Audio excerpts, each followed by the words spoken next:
Welcome back to The Truth is Viral, folks. My name is Bob Powell, and we're broadcasting live on Liberty One TV, the Anti-Marxist Marathon, hosted by my brother from another mother, Peter T. Santilli. And today, you are going to get a treat in these last hours of the marathon, because this is the best of The Truth is Viral. And you guys know how I like to have fun, right? We're going to have a lot of fun in this hour on the Liberty One Network. And I'm going to be watching your comments over in the Liberty One chat room. So if you've got anything to say, please go ahead and say it. And if I have the opportunity and I get to see them, because the comments go by really fast, I'll respond.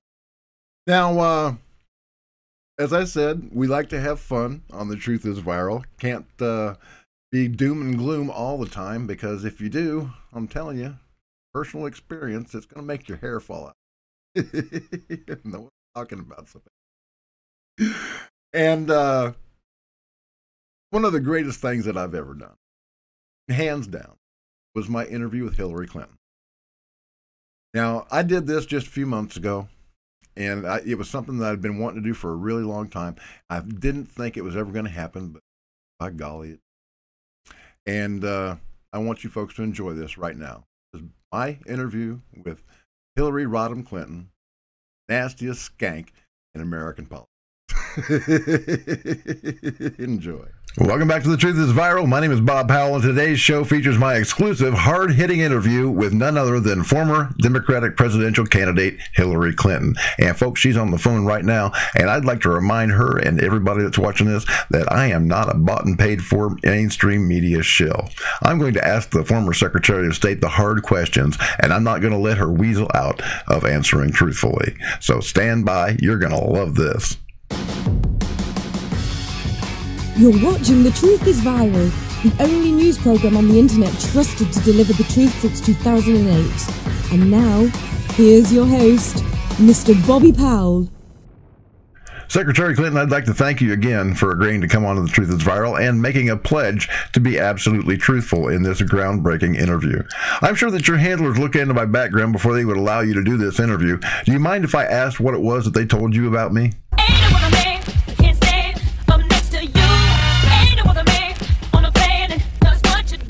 I'm so flattered it's going to get you nowhere, Madam Secretary. I just thought I'd mention that.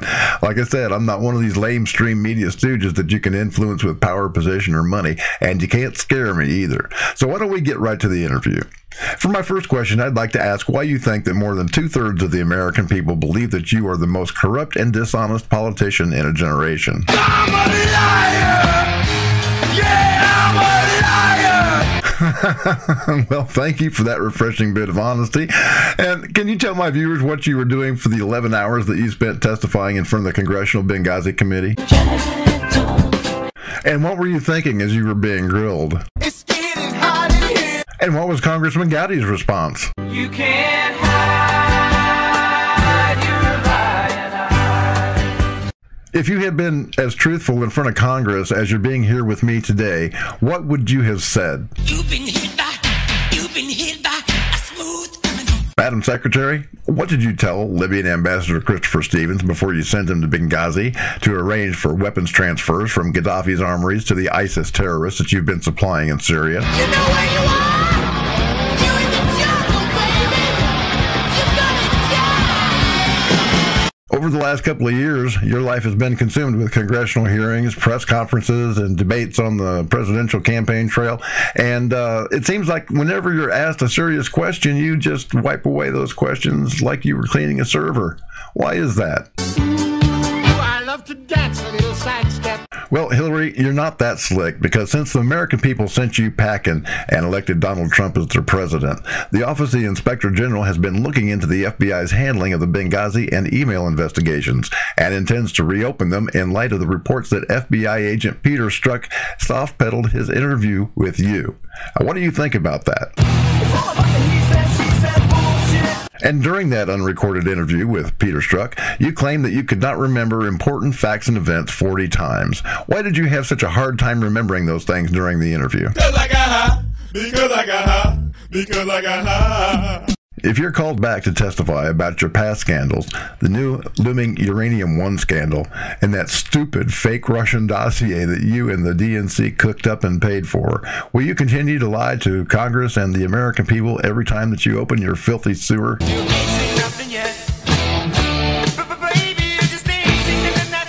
Well, why are you such a pathological liar? Now, Secretary Clinton, I'm going to hold you to your promise to be honest, and I refuse to let you lay the blame on the Motor City Madman. So what is the real reason that you lie constantly? Whatever. Regardless, the evidence against you is overwhelming, and I'd really like to know how you got out of that interview without wearing handcuffs. What did you say to FBI agent Peter Strzok? Bitch, I'ma kill you. You don't wanna fuck with me. Dang, that's brutal. Let's go back a little bit, though, to that photograph of you and Barack Obama sitting around a table watching Navy SEALs kill Osama bin Laden. That's been called staged. What were you and the president really doing when the SEALs were attacking bin Laden's compound in Abbottabad, Pakistan? Driving that train, high cocaine. The list of bodies connected to you and former President Bill Clinton is really quite long. Impressive, actually, when you think about it. You've been accused of killing scores of people, from Vince Foster to John F. Kennedy, and even DNC email whistleblower Seth Rich. Doesn't it bother you to have that much blood on your hands? Let the bodies hit the floor. Let the bodies hit the floor. You know, one name on your Deadpool list really disturbs me. Buddy. The dog that you got as a puppy while you lived in the White House, who was mysteriously run over by a car on January 2nd, 2022, when he unearthed human remains at your home in Chappaqua, New York. Now, I can understand killing your enemies, okay? It's evil, but I understand it. What I can't understand is why you would have a beloved member of your own family whacked. Did you warn Buddy not to cross you? And if you did, what did you say? Dead puppies aren't much fun. Well, that's pretty sick. But tell me, what is it that gives you comfort in the aftermath of the deaths of literally scores of your close associates? The sound of silence. Why do you think that you've been able to get away with what can only be described as a serial killing spree? I've got the power. Okay, well, let's turn to some more personal issues for a moment, all right? We'll pretend that we're on The View, okay? I'll play Whoopi, you play you. And I'm Whoopi, remember? And Hillary, I want to know about your husband, Bill. I want to know how he describes you as a wife, as a woman, and as a human being. What would he say? She's just a devil woman with evil on her mind. Beware the devil woman. She's gonna get you. And what about him? Is he honest about his sexual perversions? The women that he's abused and raped? What does he tell you when he wants to go out at night to get some? Lord, take me downtown. I'm just looking for some touch. Mrs. Clinton, many feminists like yourself just don't like men. And in your husband's case, that's understandable. But Sally Miller, who wrote a book about her affair with your husband, Bill, said that you experimented in college with women sexually. And despite the fact that you publicly disparaged Monica Lewinsky, the intern that your husband did have sexual relations with, what do you really think about her? One story making the rounds on the internet quotes John Lennon's widow Yoko Ono, stating that, and I quote, "We had a brief romantic fling when I lived with John in Manhattan and Hillary was studying in Yale." Is that true, Madam Secretary? Hillary, when you lay down to sleep at night, knowing that the truth about your crimes is going to come out eventually, what's your greatest fear? All right, you know there's no such thing as werewolves. So you want to take another stab at that? What scares you when you close your eyes? Cows with guns. Now, Mrs. Clinton, you gave me your word. You said that for the first time in your life, you were going to be totally honest and completely candid. Now, I want an honest human moment from you. What thought keeps you awake at night? They're coming to take me away, ha-ha. They're coming to take me away, ho-ho, hee-hee, ha-ha. To the happy home with trees and flowers and chirping birds and basket weavers who sit and smile and twiddle their thumbs and toes, and they're coming to take me away, ha-ha. I can understand that. I can imagine that the thought of being executed for treason has to be a nightmare. So how do you deal with that stress?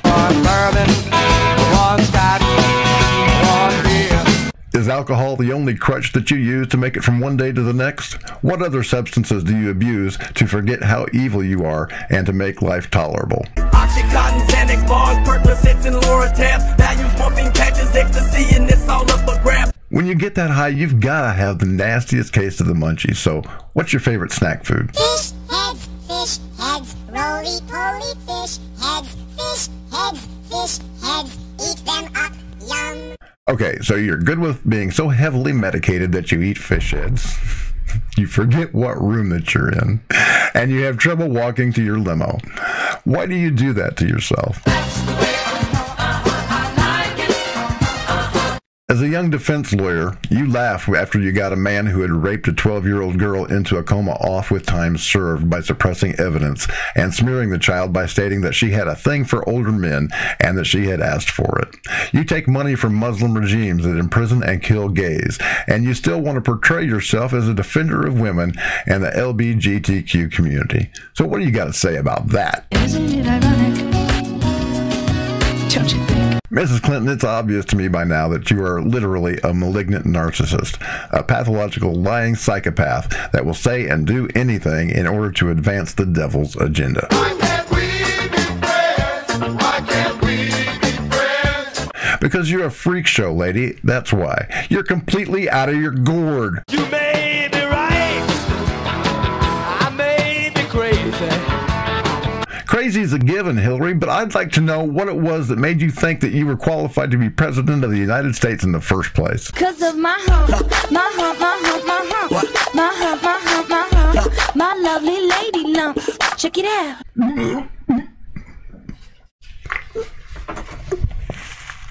Excuse me, folks.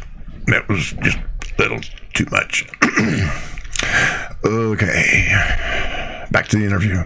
Donald Trump won the presidency, Mrs. Clinton, and now Q is breathing down your neck. If there's any justice in the world, you will be arrested and tried for espionage and treason. What are you going to do if you are indicted? And where will you go? We gonna rock down to Electric Avenue. And where's that? You know what, Hillary? I think that the entire Western Hemisphere is going to be pretty hot for you for the foreseeable future. So, you got any other ideas? I think I'm going to Kathmandu. That's really, really where I'm going to. Even if you do manage to evade the hangman, after this life is over, you have to think about the afterlife. Do you have any idea what's going to happen to you?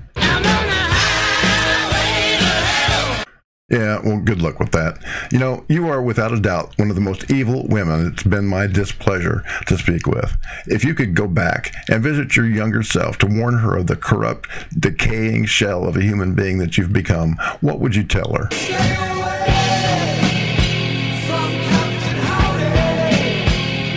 And is there anything else that you'd like to say before I close out this interview? You ain't getting shit. No, you ain't getting dick. You take from me and Ma. Yeah, how do you like that? Shit for Christmas. You know, Ma.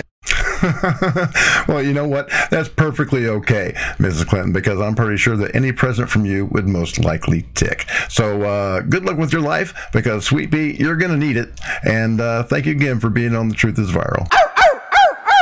I'm Pete Santilli, and you're watching The Truth is Viral. Do not click away. We'll be back with more in just a moment.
Whether we like it or not, radical Islamists are bringing the fight to us, right here in the United States. As Americans, we have the right and the duty to protect our friends and our family from Islamic terrorism. We don't negotiate with terrorists, we just kill them. Real Americans, the young, the old, men, women, even the Amish, stand ready to protect the American homeland from Islamic terrorism. And more, they're turning to the most terrifying force multiplier that the world has ever seen. It's called silver bullet gun oil. This is made from 13% pig fat, and it is guaranteed to send an Islamic terrorist straight to hell. In 1902, Black Jack Pershing, famous U.S. Army general, realized the effectiveness of this psychological weapon on Islamic terrorism. He rounded up 50 Islamic terrorists, and he tied 49 of them to stakes. And as they stood there awaiting their death, he brought in a few pigs and put them, slaughtered them in a pit in front of these hostages. Boy, they were terrified, and then they got shot, every single one of them. They were buried in the pit and covered with the pig's entrails. The 50th terrorist was let go so that he could go tell the rest of his buddies what he'd seen. And for the next 42 years, there was not a single incident of Islamic terrorism anywhere in the world. That is how effective this weapon is. Since 2004, silver bullet gun oil has been used by members of the United States Marine Infantry, Marine Recon, U.S. Marine Scout Snipers, Navy SEALs, regular Army, Army Rangers, Green Berets, Reserve, and National Guard units deployed or being deployed to the Middle East theater of operations. Silver bullet gun oil is used by M1 Abrams tank platoons. Apache and Cobra gunships use silver bullet in their miniguns. Many of Allah's holy warriors have been greatly disappointed upon realizing that they did not pass go and they did not collect 72 virgins. A number of air marshals use silver bullet gun oil in their in-flight weaponry. It's been distributed to members of police tactical teams throughout the United States from coast to coast, including members of my local law enforcement community. Oh yeah, buddy. I count on them to protect me from these Islamic terrorists. I can't keep my head on a swivel 24 hours a day. So, yeah, they're the first ones that I gave a bottle of silver bullet gun oil to. The psychological impact of silver bullet gun oil might very well prevent many attacks on American citizens in the U.S. Islamic terrorists don't care about dying, folks. In fact, they welcome the idea. So we have to take that incentive away from them by guaranteeing them an afterlife in hell. Yes, folks, silver bullet gun oil is actually a very good product. I use it myself. And what amazed me is that last year, we have a hunting camp every year. And a bunch of us get together and go out there and shoot guns, blow stuff up. We have a real good time. Of course, we use tannerite. Yeah, it's legal. It works. Okay. But when everybody else's gun was jamming, because it was -2 degrees below zero, my silver bullet gun oil worked fine. To order your bottle of silver bullet gun oil, send a check or money order for $24.95 to Post Office Box 91, Alpena, Michigan 49707. Or you can use a credit card at www.paypal.me/thetruthisviral.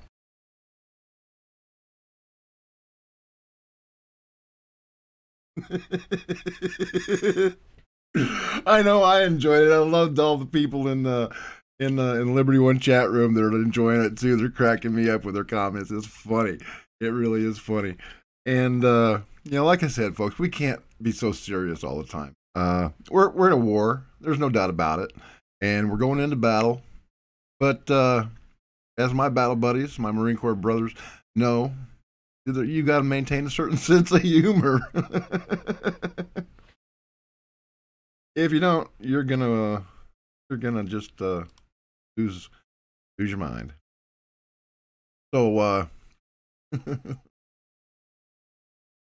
now that we've started off with a little bit of humor, I'd like to get serious for a minute and tackle this problem of the Trump derangement syndrome or Trump anxiety disorder, or whatever they're calling it these days. They're actually they've actually named it. Like liberals have been going to see their psychiatrist because they can't can't take it anymore. They don't know what to do because every time they turn around, Trump is winning. He's the ultimate. He's a master troll. He's like liberals are cats, and he's got a laser pointer up on a wall.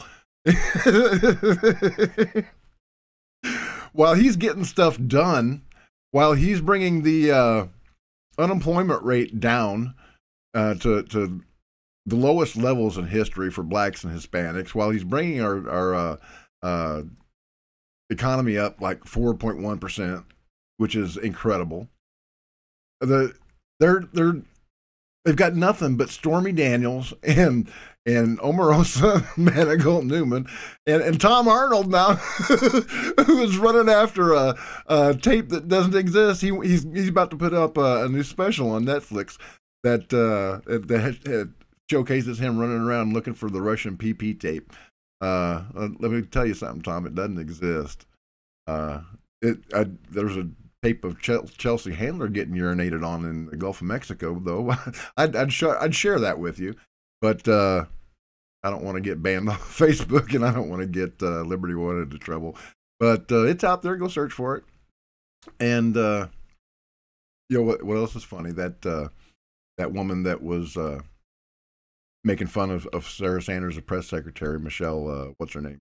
Redheaded, ugly, carrot top comedian. She had her Netflix show canceled the day before yesterday, and because she's just not funny. Comedians don't seem to get this, and football players don't seem to get this, and other businesses don't seem to get this one simple truth. Don't alienate half of your audience. Actors, actresses, comedians. Be funny. That's your job. You're hired clowns. So be a hired clown. Do what you're good at. And stay out of politics because you don't know a damn thing about them. This country doesn't run its foreign policy or domestic policy on feelings. Facts are what matter, folks. And the fact is that Donald Trump is the best president in the United States since Ronald Reagan. And he really is making the country great again. And they can't stand it. They're losing their ever-loving minds. Their heads are exploding left and right. And on one sense, I feel sorry for him. On the other, I'm laughing my ass off. I just can't stand stupid people. But this next little segment in the Best of the Truth is Viral is a rant that I put up just after Donald Trump was elected president, showcasing the beginning stages, the first signs of infection of Trump derangement syndrome. I hope you enjoy this. Welcome back to The Truth is Viral. My name is Bob Powell, and today I'm going to put on my editorial hat and speak to all of the liberals and progressives who've been absolutely losing their minds over the election of Donald Trump, using a little thing that I like to call common sense. I challenge you to watch this video to the end before making a judgment. If you are as open-minded, as tolerant as you claim to be, that shouldn't be a problem. I'm going to give it to you straight, without any BS, and some of you aren't going to like it one little bit. Because I'm a Christian, I'll invariably get comments telling me that my attitude is not Christ-like, and they will say things like, "What would Jesus do?" Well, I'd like to remind those folks that Jesus Christ called the Pharisees vipers and hypocrites, language that would get you killed in Jesus' day, and in fact, in his case, it did. And then, with forethought, Christ fashioned a whip and started beating money changers who had desecrated his Father's temple, flipping over tables and generally causing mayhem. Well, stand by for some mayhem as I introduce a concept known as liberalism is a mental disorder. You're watching The Truth is Viral, the only news program on the internet trusted to deliver the truth since 2008. And now, here's your host, Mr. Bobby Powell. The only ammunition that Hillary Clinton and her supporters had against Donald Trump during the campaign was to accuse him of being a meanie, that he says things that are not so nice, that he's someone who hurts the feelings of others, someone who is, quote unquote, deplorable. I can't and I won't defend Donald Trump's locker room talk, but I have to call out the hypocrisy of those on the left who are the most offended by his comments. Would you like to know what I find truly deplorable? I think it's deplorable when Barack Obama shows off his erection in front of a gaggle of female reporters who are not only unoffended by the display, but openly hoot and holler at the president as if they were having a bachelorette party at a male strip club. You're killing us. Agent, sit down. Agent, sit down.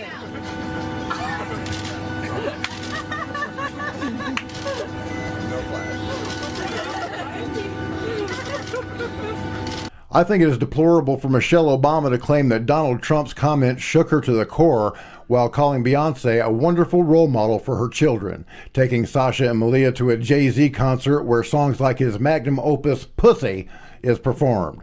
Check out these lyrics. Ladies, beta males, you may want to cover your ears for this.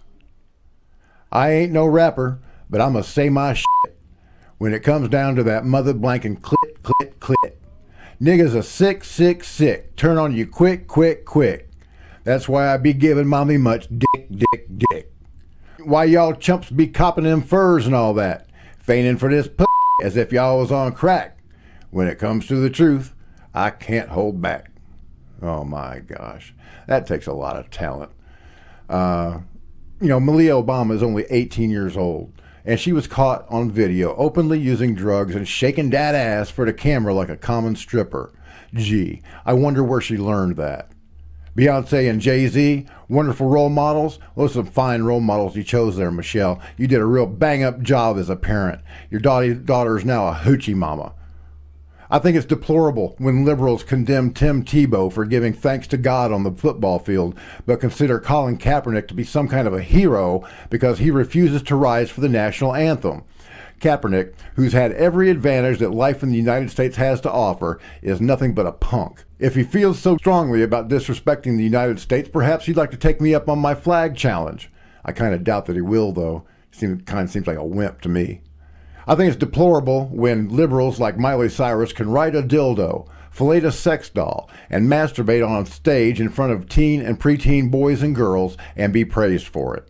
And then she starts ragging against Donald Trump and has grabbed her by the pussy comment by encouraging the children in the front row of her concerts to literally grab hers.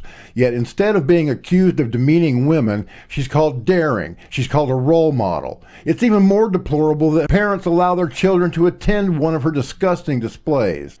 I think it's deplorable when liberals like Katy Perry, Amy Schumer, and self-confessed child molester Lena Dunham use sex to sell themselves and then have the temerity to call Donald Trump a misogynist, suffering selective amnesia when it comes to the rapes and sexual assaults committed by Bill Clinton, ones that were covered up by his wife Hillary, crimes that included threatening the victims after the fact. I think it is deplorable that Madonna can proclaim love will win in one breath and f*** you in the next. Welcome to the revolution of love. F*** you. As the poet W.H. Auden once wrote on the eve of World War II, we must love one another or die. F*** you. I choose love. Yes, I have thought an awful lot about blowing up the White House. We choose love. We choose love. We choose love. F*** you. F*** you. This is the hallmark of revolution. Apparently, Madonna only loves people that think exactly like her. And if you don't, and you happen to live in the White House, well, she's just going to blow you up. Doesn't sound like a loving statement to me. And what about her promise to fillet any man who voted for Hillary Clinton? What happened to that? If you vote for Hillary Clinton, I will give you a blowjob, okay? Not only was that a disgusting offer to make, totally demeaning of women, but when Hillary Clinton lost, she reneged on her promise, just like the dozens of other celebrities that said that they'd leave the country if Donald Trump were elected president. Well, he is President Cupcake, so why are y'all still here? I think Ashley Judd is deplorable. She thinks that yellow emoji should be banned because they represent white privilege, and instead of putting forth a valid political argument for the empowerment of women, all she can do is hurl a string of personal insults at the President of the United States in a rant that could be accurately described as totally unhinged. I am a nasty woman. I'm not as nasty as a man who looks like he bathes in Cheeto dust. Blacks are still in shackles, but I feel Hitler, sexual assault, gas chambers, homophobia, racism, transphobia, turning rainbows into suicide notes, Nazis, electroconversion therapy, misogyny, white privilege, like your wet dreams, bloodstain on my jeans, I'm nasty, erection, the sacred, messy part of my womanhood, I'm a nasty woman, a loud, vulgar, proud woman. Our pussies are for our pleasure. We are here to be respected. We are here to be nasty. I am nasty like Hillary. I think it's deplorable that the woman these people supported with all of their hearts, Hillary Clinton, would laugh about the savage murder of Muammar Gaddafi. We came, we saw, he died. Or the brutal rape of a 12-year-old girl when she represented the child's assailant in court. Took a lie detector test. I had to take a polygraph, which he passed, which forever destroyed my faith in polygraphs. And then claimed to be some kind of champion of women and children.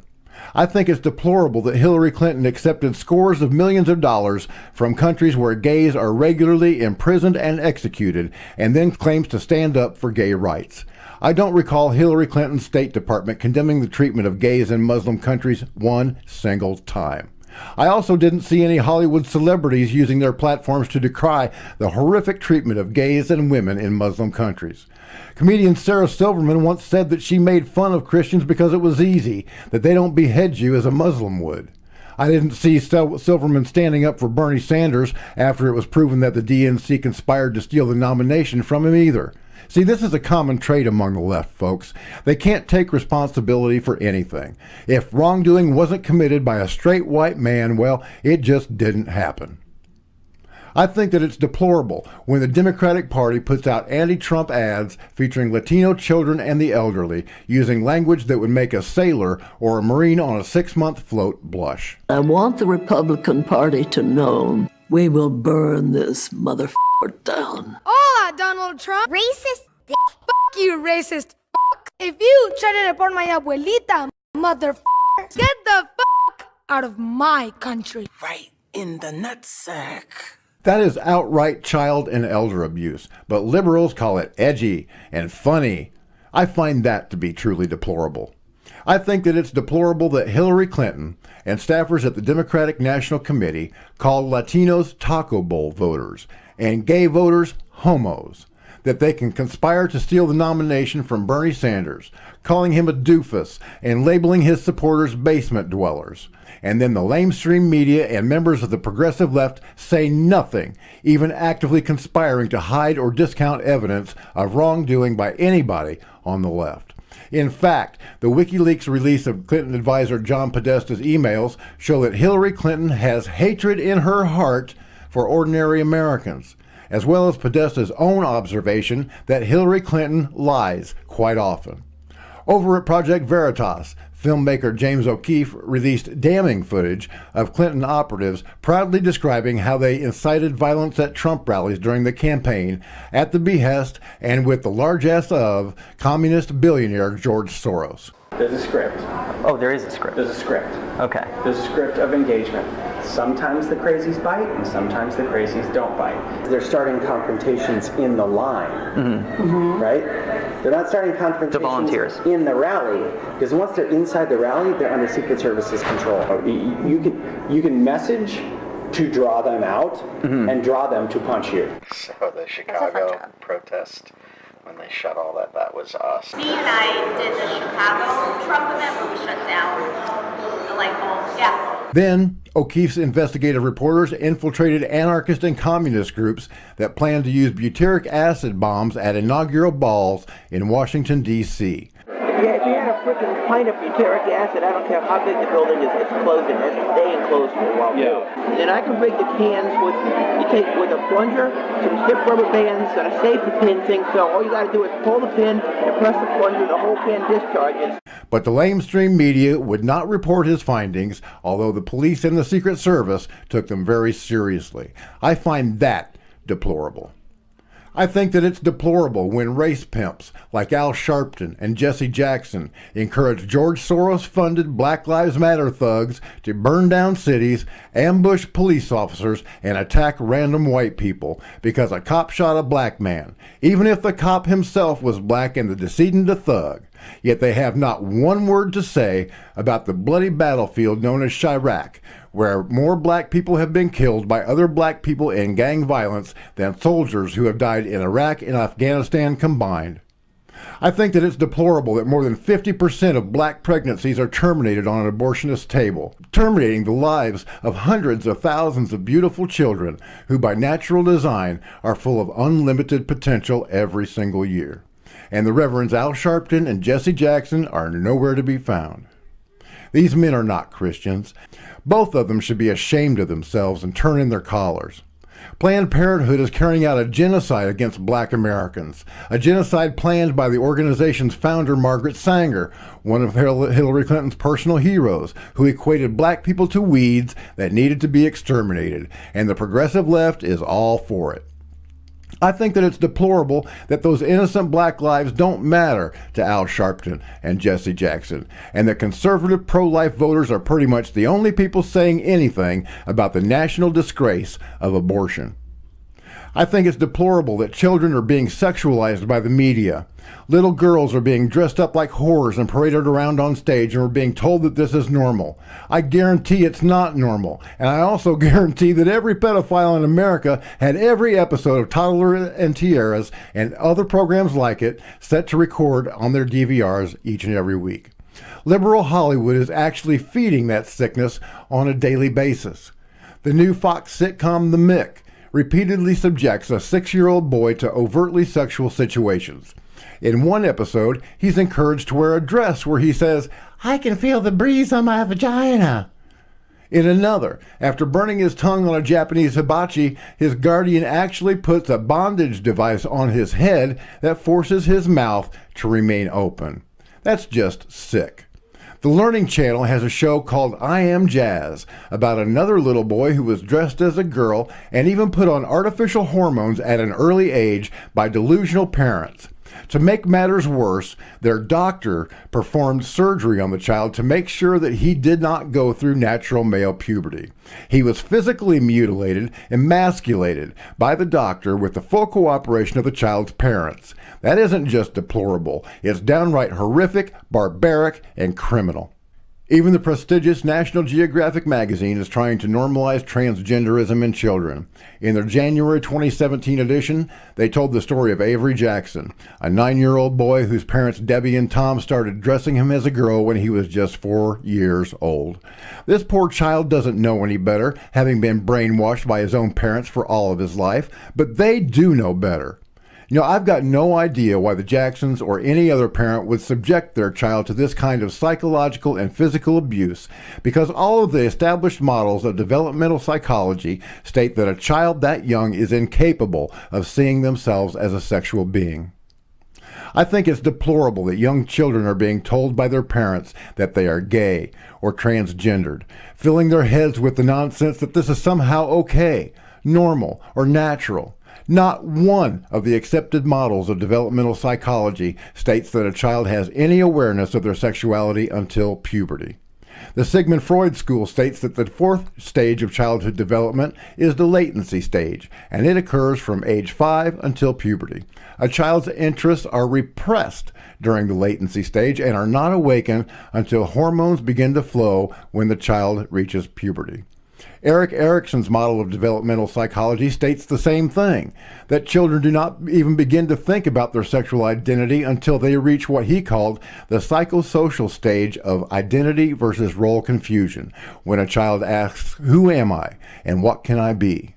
That stage doesn't even begin until the child is at least 11 years old. The World Health Organization considers gender dysphoria a mental disorder, as does the DSM-5, the go-to source for all things psychological. A psychologist at Johns Hopkins University concurs, publishing a paper stating that transgenderism is a mental disorder that merits treatment, that sex change is biologically impossible, and that people who promote sexual reassignment surgery are collaborating with and promoting a mental disorder.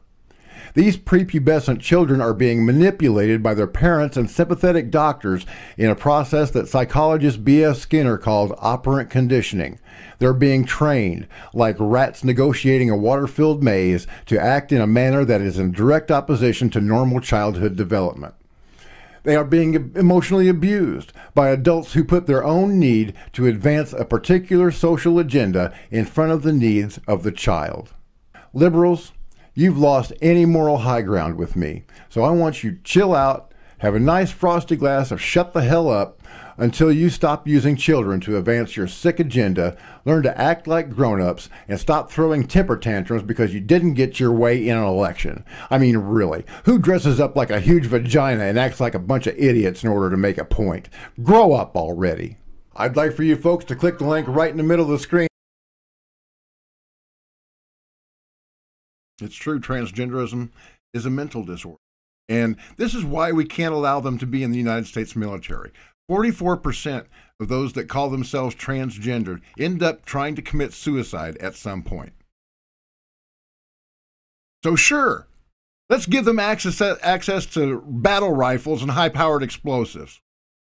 That makes a lot of sense. Freaking idiots. Okay, because we had a little bit of a streaming problem at the beginning. Hey, Pete or Deb, send me a note. I've got another half hour to go on my schedule. So do I go, or do you want me to cut off at the top of the hour?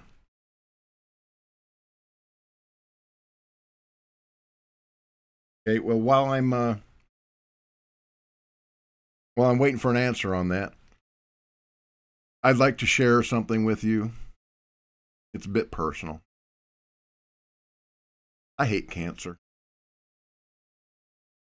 I hate it with a passion. Took my dad from me when I was just a kid. Fought it for 6 years, and he died when I was 14. Took my mom from me in 2015, and a few months later, my wife. And just this last week, it took my dear friend, Cal Howard. Cal was a mighty warrior in Christ. Totally colorblind. Loved everybody in Jesus. And he is definitely gone.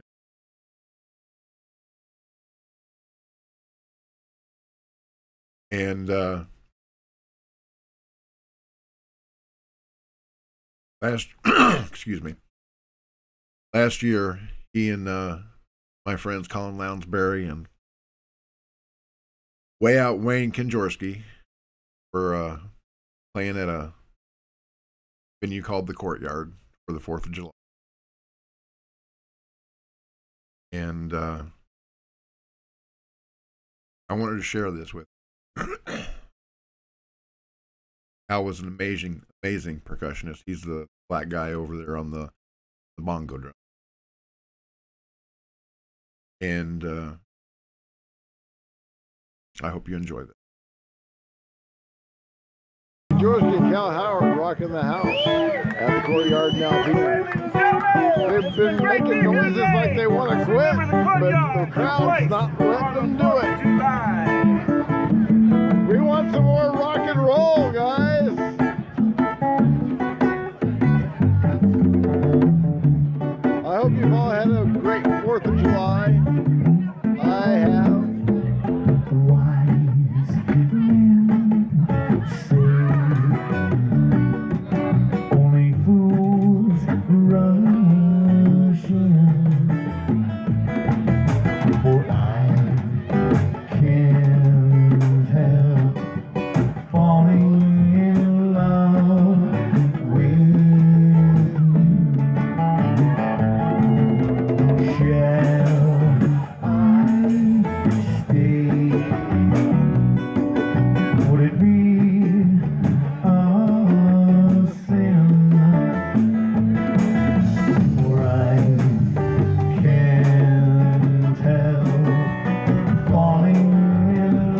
whole life through. For I can't help falling in love with you.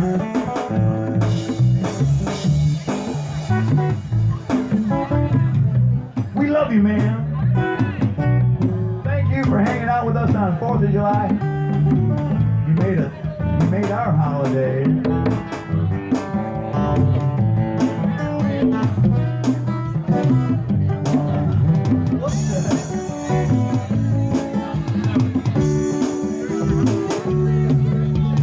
Like the river flows surely to the sea, darling, so it goes.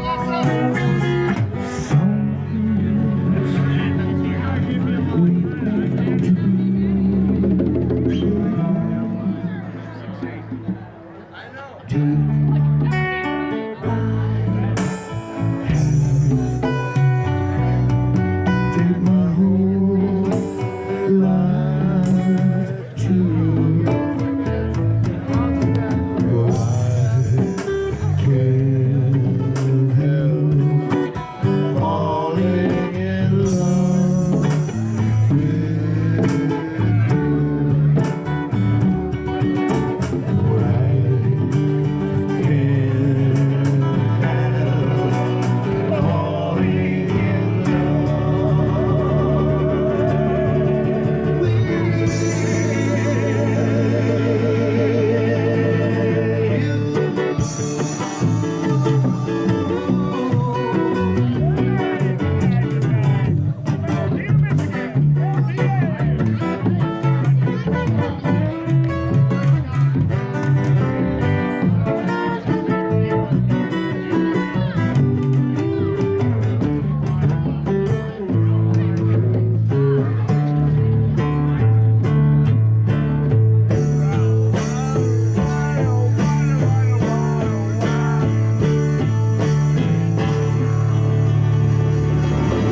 Thanks, everybody. Good night. We love you, man.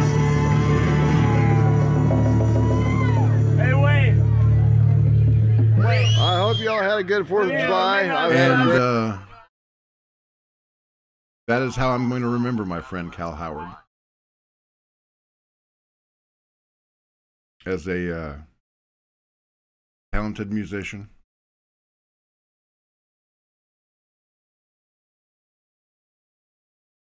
Good friend. Brother in Christ. His earthly remains will be.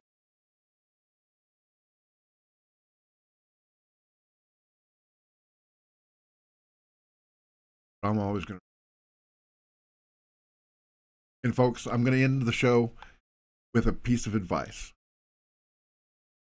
Trust me, I know what I'm talking about. We are not guaranteed another breath. Not one of them. I could die this second. You could die. Heaven forbid somebody in your family should die. Friends could die. You never know what's going to happen. They could be taken by a heart attack, a car wreck, walking across the street, dropping a hairdryer in a bathtub. You never know. So don't go to bed angry with the person that you love. Don't ever take leave of people that you love without saying that you love them. Let them know how you feel. Don't if you're having a disagreement with somebody in your family, if they're a lunatic liberal and there's been a schism created, do what you can to heal that. Don't leave anything left unsaid. Don't think that I'm going to have time later, because I'm here to tell you, you might not. When my daughter came to live with me, after living with her mom her entire life, she'd never gotten any religious training, and I went to tell her about the salvation that Christ offers a few times, and she would look at me with those big, beautiful eyes. And she'd say, "Daddy, I don't I thought I'd have plenty of time. You're just 24. And I figured I could ease her into it. I didn't want to push her away after having just gotten her back into my...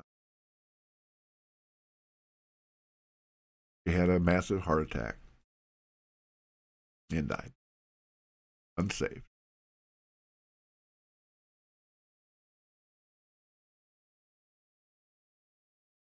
I'm going to have to live with the guilt of that.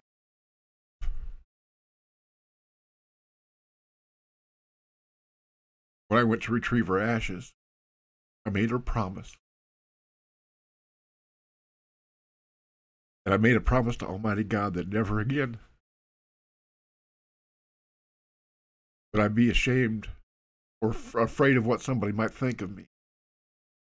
I proclaimed His holy name as the Savior of humanity, the source of salvation that you can get for free just by asking for it. That's why I do what I do. I hope you enjoyed this hour of The Truth is Viral. Got a lot more good stuff. And I'd like you to subscribe to The Truth is Viral on Facebook. Not guaranteeing that you'll see any of our posts because we're getting massively shadow banned. That's why I thank Liberty One and Pete Santilli for helping me get the word out. Because there's a lot of things, a lot of truth that's not being shared because it doesn't go along with the liberal, socialist, Democrat agenda.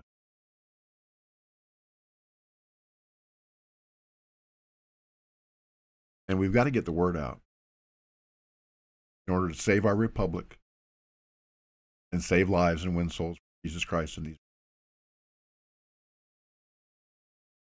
So, thank you for watching The Truth is Viral. My name is Bob Powell. And as always, God bless, Semper Fi, and hoorah. Thank you for watching The Truth is Viral with your host, Bobby Powell. Make sure to follow The Apocalypse on Twitter at The Truth is Viral. Like The Truth is Viral on Facebook, and if you can, please remember to donate to the cause via PayPal at www.bobpowell.blogspot.com.